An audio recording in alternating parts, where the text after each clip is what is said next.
Hello students, मेरा नाम है महिमा शर्मा और मैं रेजोनेंस पीसीसी डिवीजन से हूँ। आज हम स्पर्श भाग गद्य का लेसन पढ़ेंगे साहित्य में तुम कब जाओगे अतिथि। बहुत ही अच्छा चैप्टर है, तो स्टार्ट करते हैं। इसके लेखक है तुम कब जाओगे अतिथि के लेखक है शरद जोशी। इसके ऊपर मतलब इसी से प्रेरित होकर के एक फिल्म भी बनी थी, आप लोगों ने देखी होगी, तुम कब जाओगे अतिथि या अतिथि देवो भव। तो स्टार्ट करते हैं। इसमें एक अतिथि घर पे रहने आता है, वो जाने का नाम ही नहीं लेता है। तो जो लेखक है उसके मन में क्या भाव आ रहे हैं उसके लिए, पहले स्टार्टिंग में तो वो बहुत खुश होता है, धीरे धीरे वो भी चीज़ बोरियत में बदल जाती है।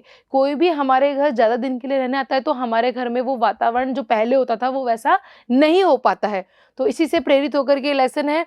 तो पाठ का सारांश देखेंगे शॉर्ट में। लेखक के घर में एक अतिथि आए हैं। उस आए हुए अतिथि के सेवा सत्कार में लेखक और उसकी पत्नी ने अपनी ओर से कोई कमी नहीं की है। ये सेवा सत्कार इसलिए किया गया है कि अतिथि आने के बाद तुरंत चला जाए, परंतु ये अतिथि नहीं जा रहे हैं। लेखक को अब शंका हो रही है कि अतिथि अब न जाने कितने दिन और रुकेंगे। लेखक अतिथि के थोड़े दिन और रुक जाने की आशंका से डर ही रहे थे कि अतिथि ने कुछ दिन और रुकने का संकेत दे दिया। अतिथि ने अपने कपड़े गंदे होने की बात कही और उस गंदे कपड़े को धुलाई के लिए धोबी को देने की चर्चा की। लेखक को इस बात से गुस्सा तो बहुत आया, लेकिन लॉन्ड्री से कपड़े धुलाकर लाना ही सही समझा। लेकिन अब भी अतिथि वहां से चले जाएंगे इसकी कोई गारंटी नहीं थी। लेखक और उसकी पत्नी अतिथि से बहुत परेशान हो चुके थे। कल तक जिस अतिथि के प्रति यह भाव था कि अतिथि देवता के समान होता है, एक भगवान स्वरूप होता है, अब उस अतिथि के प्रति यह स्थिति हो गई कि वह राक्षस जैसा प्रतीत हो रहा है। इस व्यंग्य के कटाक्ष के माध्यम से लेखक ने आज के अतिथियों की निर्लजता, बेशर्मपन की परिस्थिति को स्पष्ट किया है। सम्मान मांगने से नहीं मिलता, बल्कि सम्मानित व्यक्ति के साथ जैसा आचरण किया जाता है, तब उस व्यक्ति के व्यवहार से मुग्ध होकर अन्य लोग स्वयं ही उस व्यक्ति को सम्मान देने लग जाते हैं।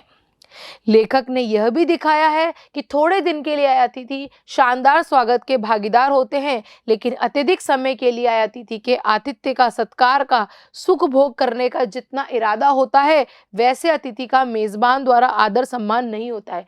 मेजबान यानी जो मेहमान नवाजी करते हैं।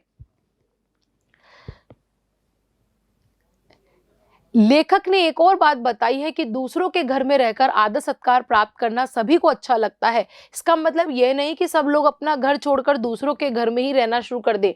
एक बात है कि होम को स्वीट होम इसलिए कहा जाता है क्योंकि वो स्वीटनेस को काटने नहीं दौड़ते, लेकिन जो स्वीटनेस है वो अतिथि खराब कर रहा था क्योंकि वो जाने का नाम ही नहीं ले रहा था। तो यहाँ पे यही बताया गया है कि लेखक ने यह भी बताया है कि अतिथि के घर इज्जत मिलने का ये मतलब नहीं है कि इज्जत जहाँ मिले वहाँ और सिर चढ़ जाए।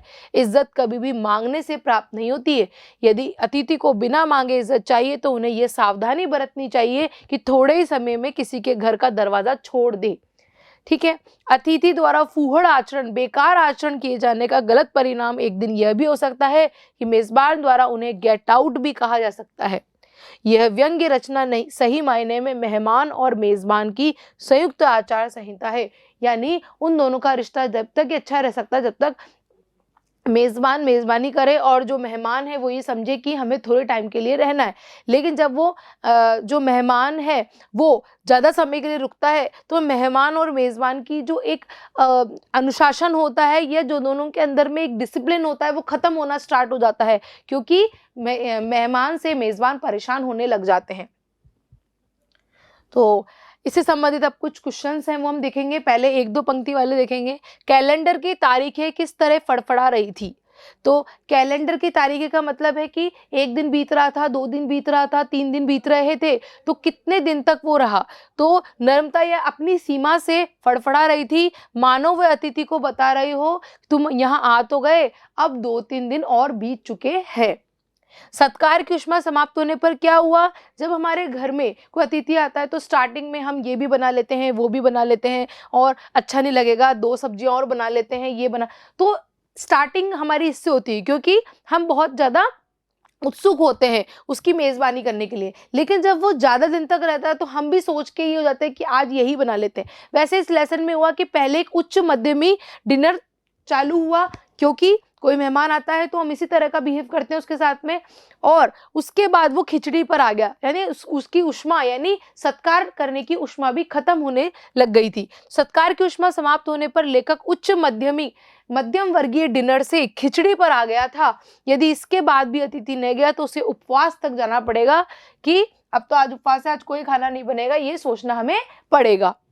फिर है 25 से 30 शब्दों में देखते हैं, लेखक अतिथि को कैसी विदाई देना था। लेखक अतिथि को इस तरह की भावभीनी, यानी मन से प्रसन्न होकर के विदाई देना चाहता था कि वो स्टेशन पे जाए उसको छोड़ने के लिए और टाटा बाय बाय करे, लेकिन ऐसा कुछ भी नहीं हो पाया। लेखक अपने अतिथि को भावभीनी विदाई देना चाहता था। वह चाहता था कि अतिथि को छोड़ने के लिए रेलवे स्टेशन तक जाया जाए, उसे बार बार रुकने का आग्रह किया जाए, किंतु वह नहीं रुके, ये वो चाहता था।